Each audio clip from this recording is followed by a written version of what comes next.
computer. Yep. All right. Let's hope I don't hit any wrong buttons here. So, all right.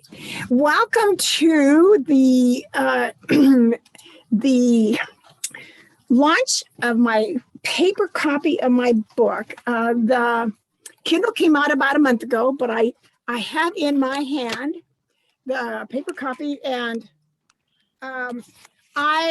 it's an adult picture book. I make these little blocks, and in fact, this is the block that's on the cover of my book. And I realized about a year or two ago that things seem to go into our brain a little differently when there's beauty associated with it. So I thought, while I want to influence boomers, let's use all the tools we can. And I got brave enough to say, can we do this in a book? And I hope that adds to the novelty of my book. But they said men will especially like the pitch that is an adult picture book. They might open it up. All right. So that I wanted to explain today, you might find it curious where the title Fresh Courage comes from. And the amazing thing is that it came from a Hallmark movie.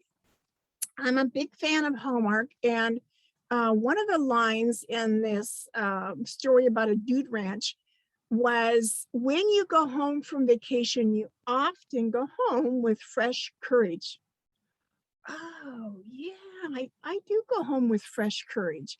And it seems like we're a little bit more confident and a little bit more raring to go once we've, one, rested, and two, sometimes out in vacation, quiet time of watching the campfire or the old water or the trees, you get this new inspiration, and you go home with fresh courage to roll up your sleeves and go again. So and besides, I like putting, like, what color is your courage would be something I might ask, because I go outside the boundaries with questions.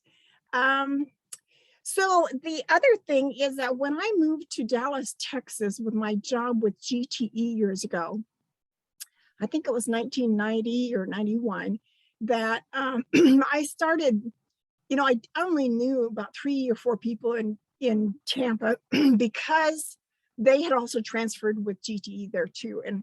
And as I was leaving Washington, somebody said on a video, a little nugget is, give yourself 6 months to get reacclimated and find new friends. And don't get depressed, don't get lost or whatever. Well, at 3 or 4 months, I thought I was checking along pretty good, but yeah, there came a kind of that, I don't know, this is tough. And the scripture that really, really helped me, and I would sometimes stomp my foot and say, I refuse to live my life based on fear. And Joshua 1, 6-8, verses 6-8 talks about being strong and of good courage, be strong and very courageous, and be strong and of a good courage, do not be afraid. So that, kind of links into this courage thing. And when I was looking around for somebody on my podcast as a guest a couple of years ago, maybe 3, no, probably 2, I must have asked 8 or 9 people, who could I have come on my show and talk about courage? And I finally was able to twist Bob's arm.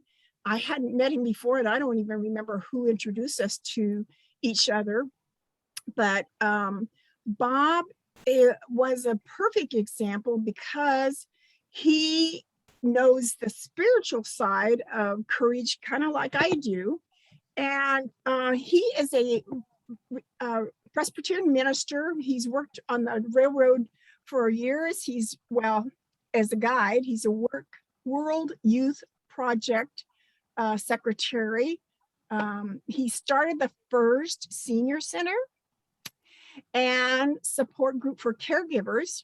So he's a one of a kind guy for sure. And he was active in the U.S. Soccer Federation as a referee for years and years.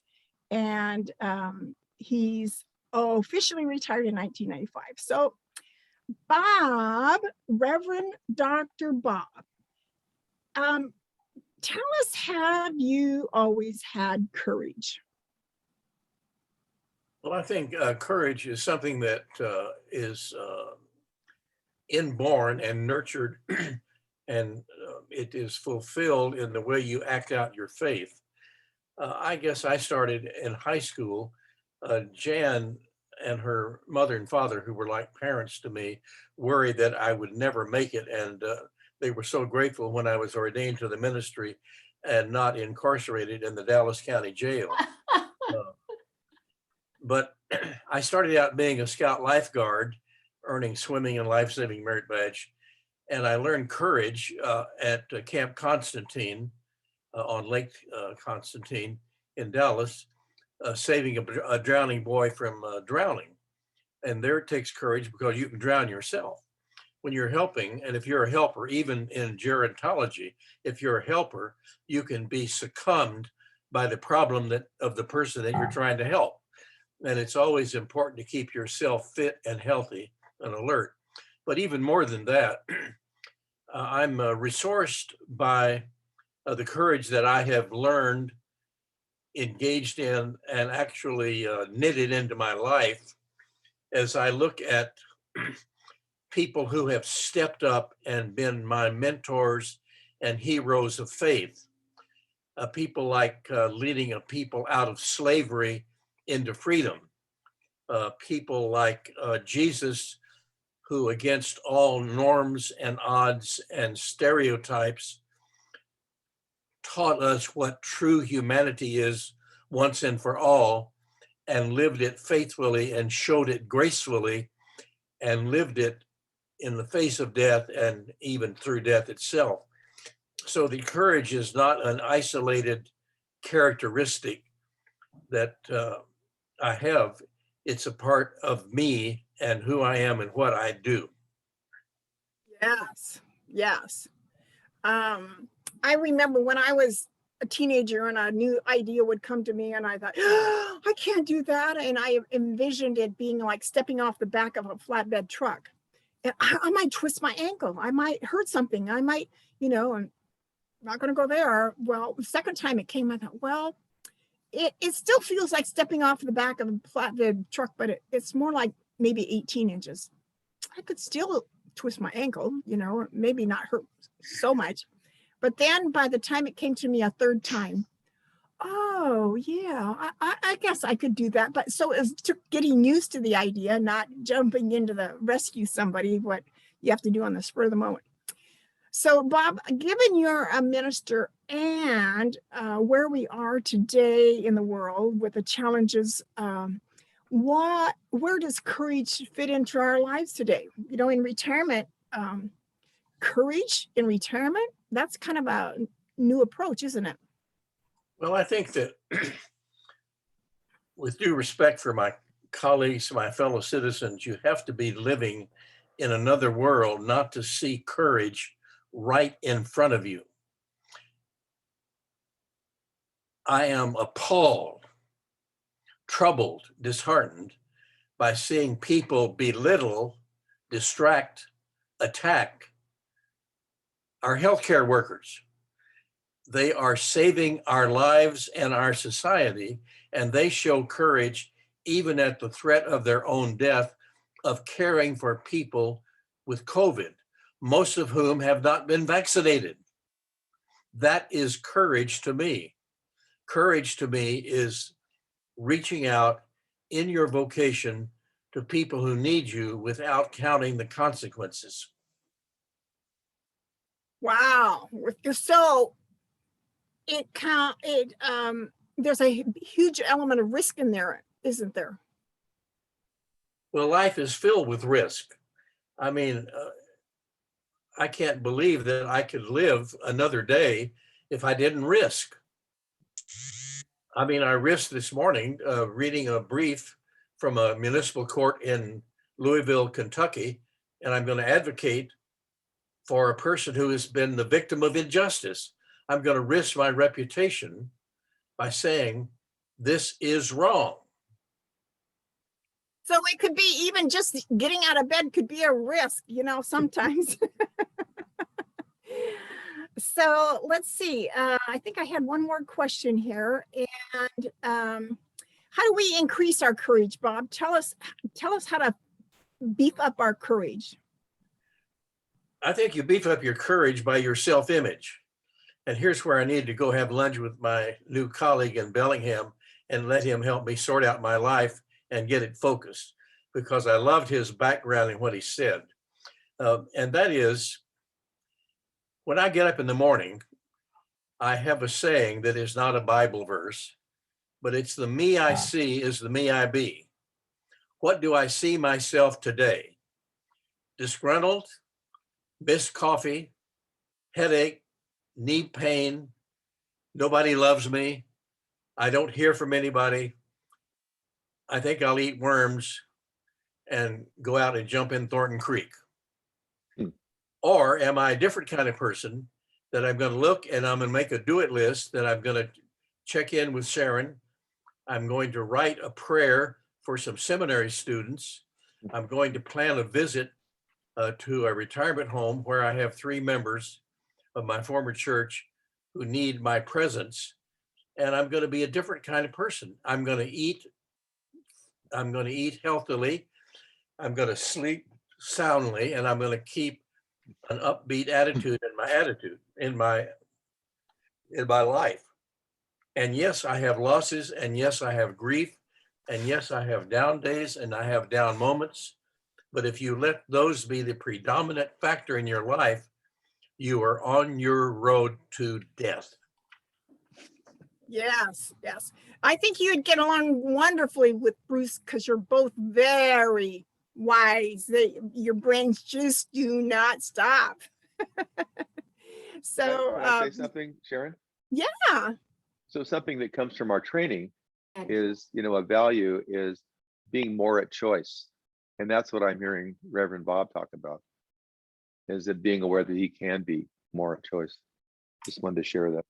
Yeah, so you could coast downhill and just take things as they come, or you could choose to have a different path. So I appreciate that. Sure.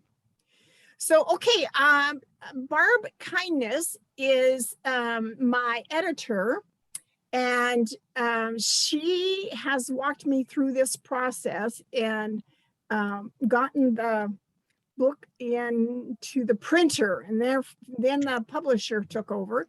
So Barb is quite, like she told us a little bit before, she's quite involved in Edmonds. She has a company, Limitless Worldwide. She has a business, House of Kindness.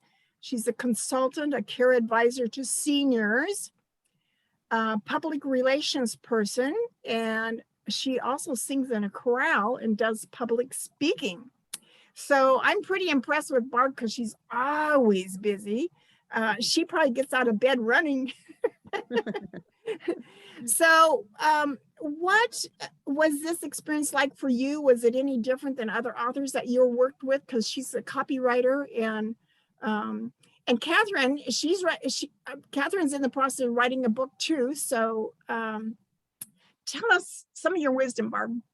Well, I think a lot of people are writing books now, and I think there's a lot of interest. It's so funny when you're talking about courage, where it came from, and I think Bob said something about it being inborn. I think that might be true, because I remember standing at Lazarus department store in Columbus, Ohio, singing "Here Comes Santa Claus" with a group of other kindergartners, and I had a solo, and I wasn't afraid at all. I thought I must have courage, So. But no, I think the key to, and what both of these gentlemen are saying is, I think I have to think outside of myself. I don't think about me as that I'm doing anything great or anything like that. But I think anybody I can help, and especially like through Limitless Worldwide, which is a nutritional supplement company, I know that I can help people with their health and wellness and without bad side effects and that sort of thing. So that really has captured my attention for years.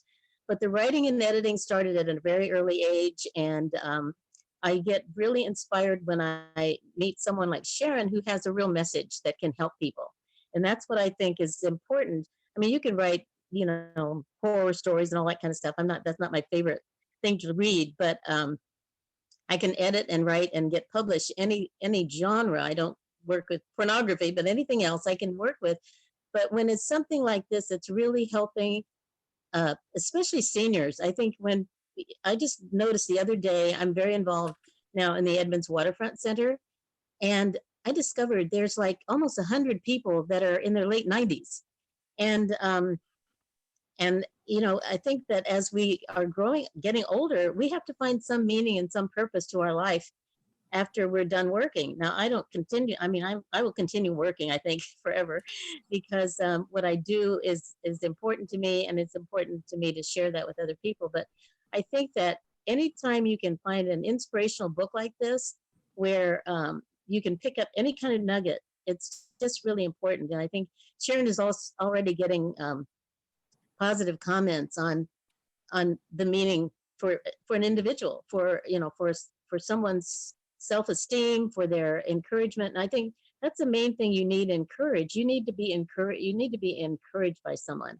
when you're trying to be courageous, or you're fearful, you're in despair, any of those things. You need a support system. You need something, whether it's in writing or it's a pastor, or any kind of coaching that you can get is so beneficial. And I think that's where Sharon's book is going to be really important, because I think a lot of people it's going to touch a nerve somewhere. So. Yeah, I really felt like this was a message that needed to be shared. And I'm all about inspiring and encouraging and motivating. Bruce, part of my essence statement ends with, I light fires. And I want to light a fire in all the boomers, because I've always had a hot button for potential, even as a teenager. Like, what's the mystery inside of me that need, the purpose for being here, kind of. And now I'm kind of embracing the potential of the boomers in general, because all this free time is potential for doing good. And besides, we need the purpose for being involved, but it helps us live longer and improve our health when we have purpose, that we're living from purpose. So, Barbara, how do you increase your courage? I think just being, as you mentioned, busy every day. I find other, I was in the healthcare industry for a while. I was marketing director and community relations person. I really got to know the senior community more. And I was kind of fearful going in before people that were much older than I, not knowing if I would have any kind of connection with them. And I found the more I let them talk about their history, their experiences, their life, and their interests, that's where I think I felt more willing to reach out and share what I did, and maybe encourage them. I've got a couple of people who were in their 60s join the chorale because they love to sing, and they had not been in music since high school. And I said, we're open to everyone. You don't have to audition. It's just a great place to be. So, the Snow King Community Chorale has been my home for like 20 years now. And I'm certainly not singing as well as I did maybe 20 years ago, but it's okay, because we're just a family. And I think that's where I find courage with myself. If I can encourage anyone to pick up, whether it might be losing weight, it might be someone I know that is gaining weight, and I know what it's doing to their health, and then I will try to really, be an encourager there. So it's all around us. We don't have to look far to find someone that we can encourage and instill courage in them. I'd like to interrupt. Can I do it, please? Okay. This Nicholson, I want to commend her. She is one of Karen Coangelo's friends and colleagues, and Karen is the marketing director that got me into Aljoya. But I also want to respectfully correct her use of one English word, and that is busy. Busy is when I'm bored and count my socks. When I get up in the morning, I have a do it list and I engage. And I engage in activities to shop, to help, to call, to nurture, to encourage.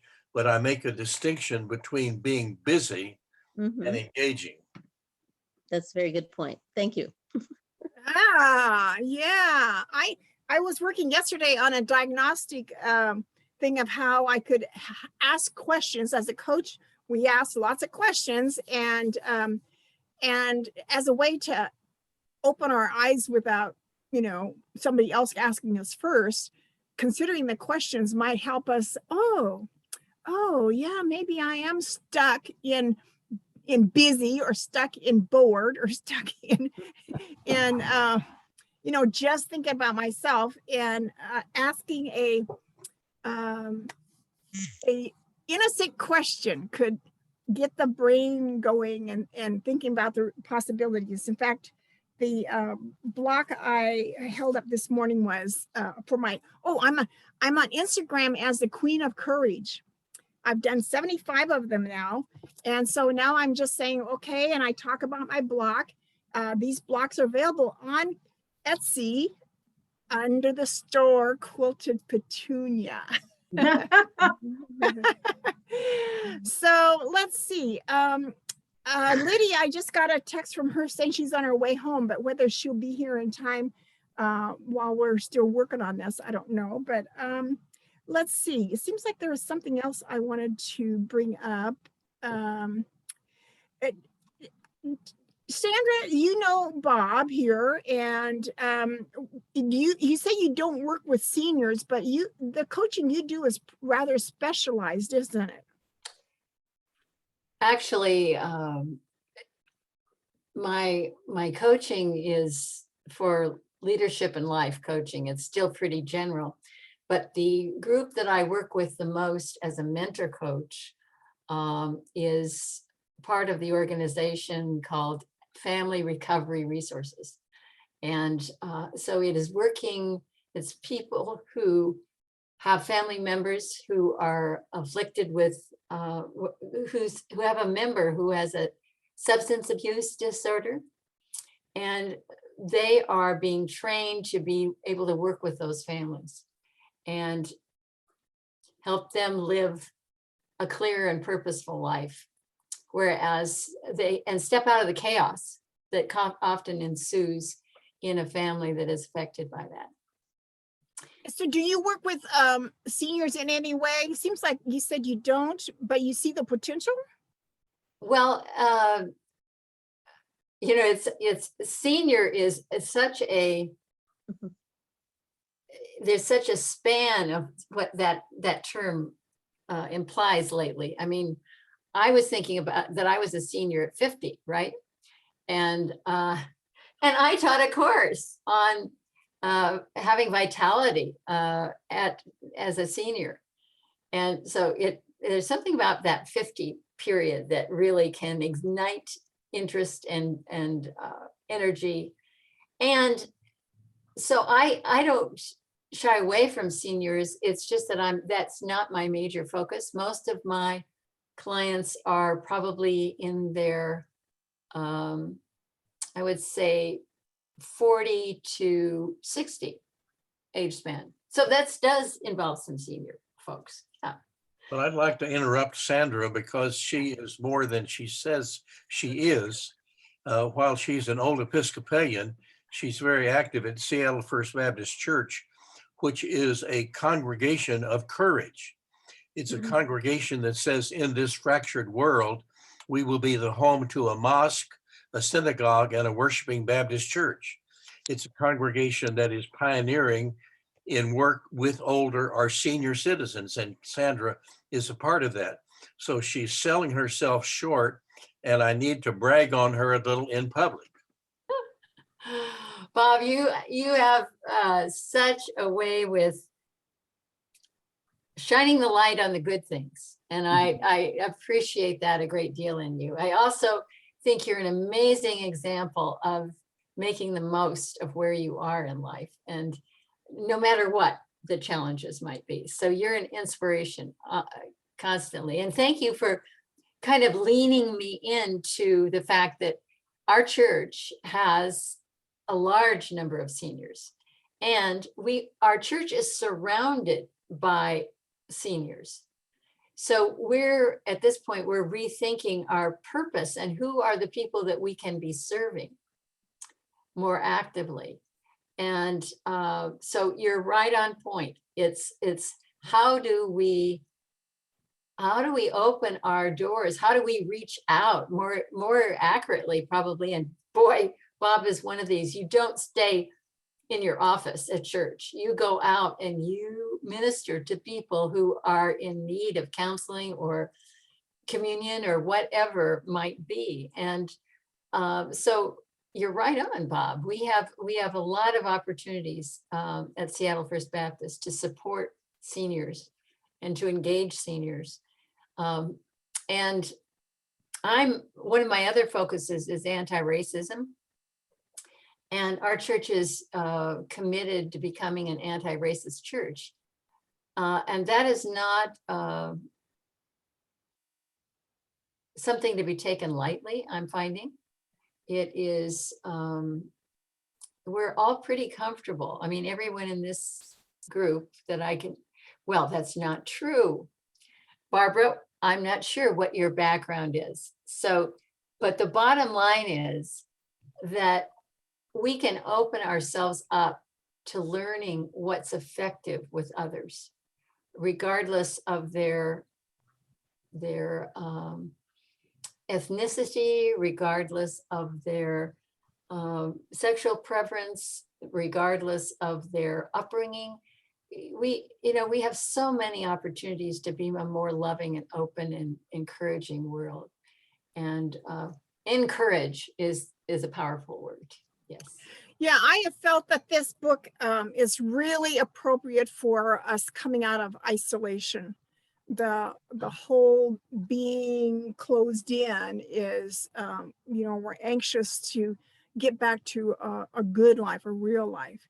And that even though it took longer to come out than I wanted it to, I kept telling myself, remain calm, remain calm, remain calm.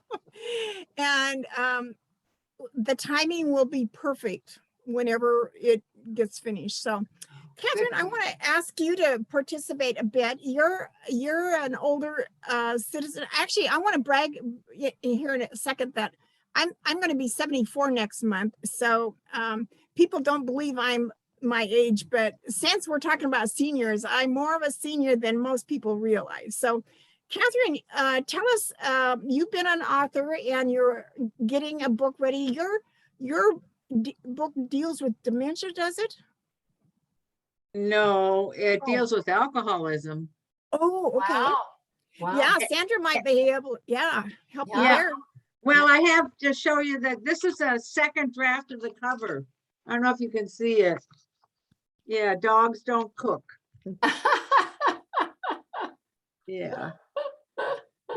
So I guess that's going to be coming out in three months, something like that. Yeah.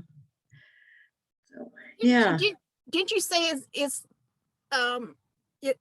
it's like an animal being a neutral third party in the life of the addict? Well, that's an interesting way of putting it, Sharon. I never thought of that. The story takes place in Seattle along the city streets, and there's an old Marine vet, 50 years old. He's claws his way to sobriety, one brushstroke at a time. He's an artist or would-be artist, while his invisible dog, Bud, trots behind. So when you said third party, I guess, yeah, that's a good way of putting it. He's an alter ego. He's his conscience. His dialogue is quite spirited in the Marine way anyways. So I've been working on it on and off for so many years. Yeah. over 20 years. Well, yeah, So it's a novel. it's a novel. Yeah, Novel. it's Okay. a novel. But Yeah. it's interesting how we can see ourselves even in novels. My coach yesterday was saying that her sister writes books, and she says every time she writes a book, I can see myself as one of the characters in the book. And Really? she says her sister's current book is something about somebody getting murdered, and she says, I hope I'm not getting murdered in the book. So let's see. I'm trying to think. Let's check my notes here again. And Well, listen, while you're pausing and thinking, may I ask another question? okay. You just introduced the fact that we live disconnected and isolated. This very program is an illustration that each of the people, great as they are, live in a silo of their own world. In Bellevue, in Bellingham, wherever we are, Edmonds, can you facilitate at least as a response, and for the honorarium that we're not getting, the copy of a biographical sketch of each of the participants so we can know each other better and have emails to follow up if we have questions, so we don't take airtime to distract you from your goal? Well, you see the chat open there, and it's up to you as to whether you want to leave your contact information. And I also need, I promised to give away 3 of my little art blocks. So let's see, I haven't fully thought about how to decide who wins a block, but I have 3 of them. And let's see, Barbara, why don't you think of a number between 1 and 10? And our guests. You didn't answer my question. If people have told about themselves on the air, why doesn't that give permission for you to send a biographical sketch? Well, I don't have, well, yeah, Sandra's biographical sketches on LinkedIn. And you know her besides anyway, but Jan might not be on LinkedIn. Inez, do you want to give your information or not? No? Well, I'm neutral.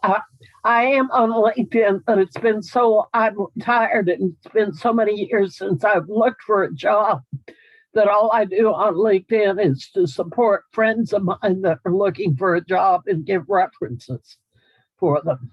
Now, my daughter on LinkedIn has a very positive kind of, profile. Do you want to put in the chat there your phone number or something? Because Bob probably wants to bend your ear here soon. No, I have a dossier on her. I have her daughter's phone number. I have her pastor's phone number. I am informed. Bob knows too much sometimes. Well, Bob has known that about me for a long time. Why don't you just get it from him? I don't see where the chat mark is on my computer. Okay, I'm having trouble getting to everyone. I had a short chat with one person, but how do I get to everyone in the chat box? I got it. I just figured it out. You go to the caret next to the 2. So you're going to want to use give me the information personally if you win one of my little blocks. So Barbara, you've picked a number between 1 and 10, right?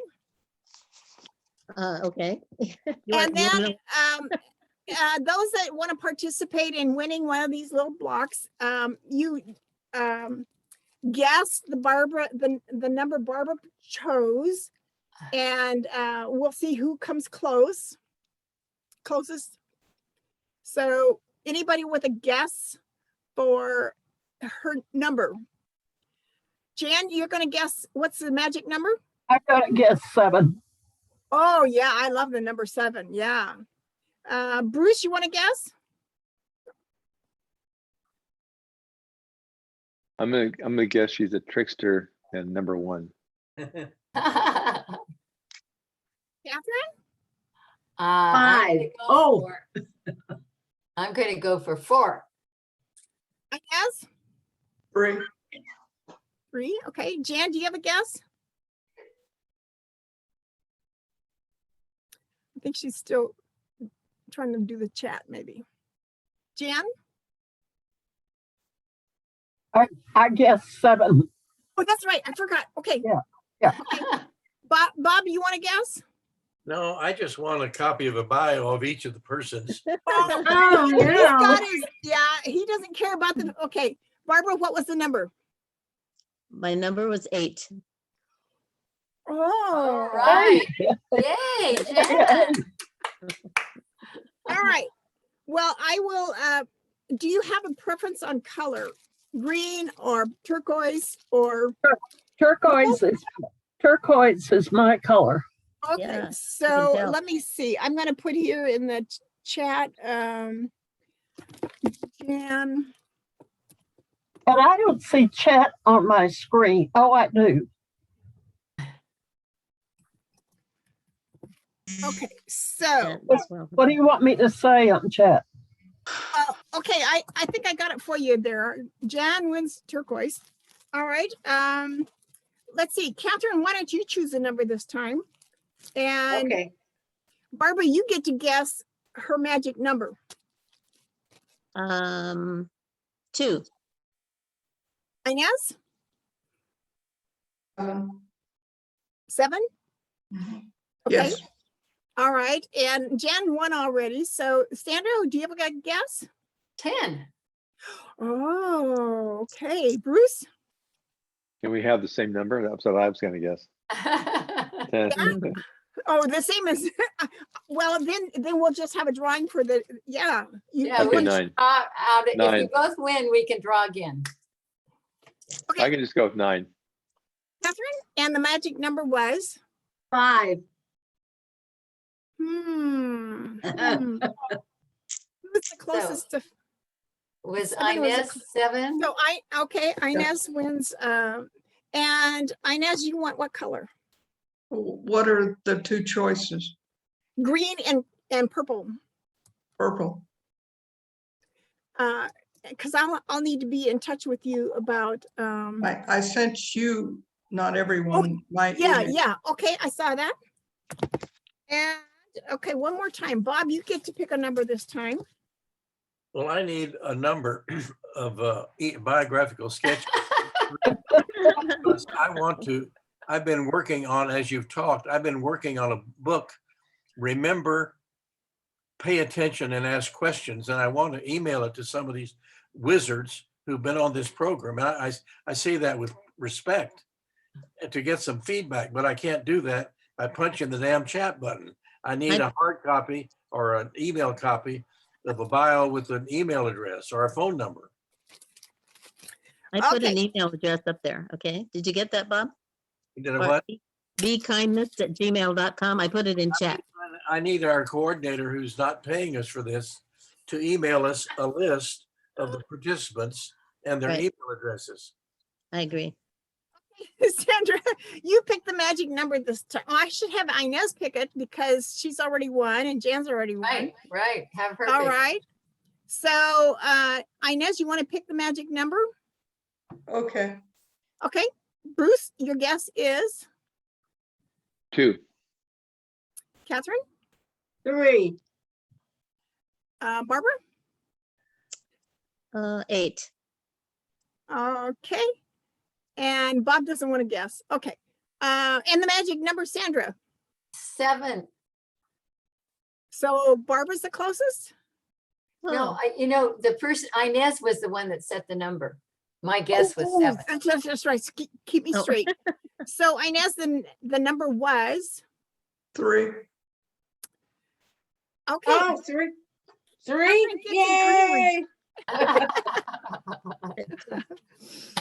Okay, well, I want to thank you for being here today. It feels like this marks a big moment to take a deep breath. And I actually met with a small group yesterday at my church to kind of do a prayer of dedication, and I'm not super excited, flipping hand, stands and all that about the book, because I really felt like it was, I was on a mission, and I feel fulfilled as a result of the book, but I'm not exactly excited. I'm grateful for being obedient. That was what I feel best about.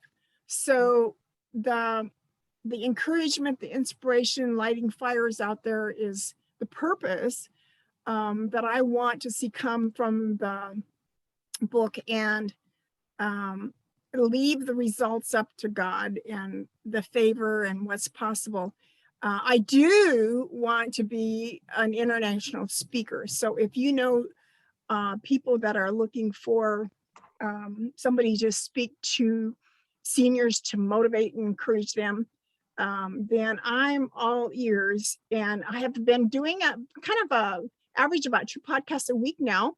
And I've been on Australia and Germany and I think Ireland. And in a month, I'll be on Toronto. So that's my Wow. getting the word out there. But Barbara's also my publicist, so she's going to get me in front of some people on radio and that kind of thing. So I very much feel like there's, in fact, my big dream is to see billboards that say, "Boomers, what are you doing to come alongside your favorite charity?" Or foundations that say, "Boomers, we need your help to help us serve our communities stronger and better." So that's, and I want to reach 10% of the boomers. And about A question. Could you put in print somehow or send me by email the name of the book, your name, and sources where I could get a copy? yes, Amazon, it is on Amazon. Okay, well, if you just email me the title and your name, because I'm not going to remember it when I get Okay, off of it. and I'll get your email from Bob then. Okay. I've got it on the chat list over here. Okay. Now, before you close, I've been the chaplain for this soiree, and I have the closing prayer that we discussed at the Ale House in Kingston on Wednesday. And I want to, now it's been blessed by the Ale House. So I've got about 10 lines I've got to drop in here. So tell me when to drop it, honey. Okay. You can drop it now because I'm ready to close here. All right, here we go. Let us pray. God of history and God of the days of our lives, so much has happened to each of us in these last few years, and to me in these last few months, these last few weeks, these last few days, a whirlwind of events. I've known death, I've known birth, I've been angry, I've been scared, I've been hurt, I've helped others, I've been with people at a social distance, I've been lonely, I've decided, I've waffled, I've laughed, I've cried. You have searched me and known me, and you know my heart. A new day, a new chapter, a new year, and we have Sharon's new book. Help me to believe in new beginnings, and in my beginning, again, help me make beginnings, to begin to question the unquestionable, that I may know the truth and rise above it all, that I may know peace and bring loving care more, to become a beginning of hope for the despairing, a beginning of true freedom for our Black sisters and brothers who have been oppressed and murdered, and help me to believe in beginnings, to make a new beginning, and to be a new beginning, so that as I grow old, but grow old each day of this world, in your love, amen. Amen. Amen. Thank you. Great way to end. Great way to end. Thank you so much, Bob, Reverend Bob. So I will stop the recording here and let's see.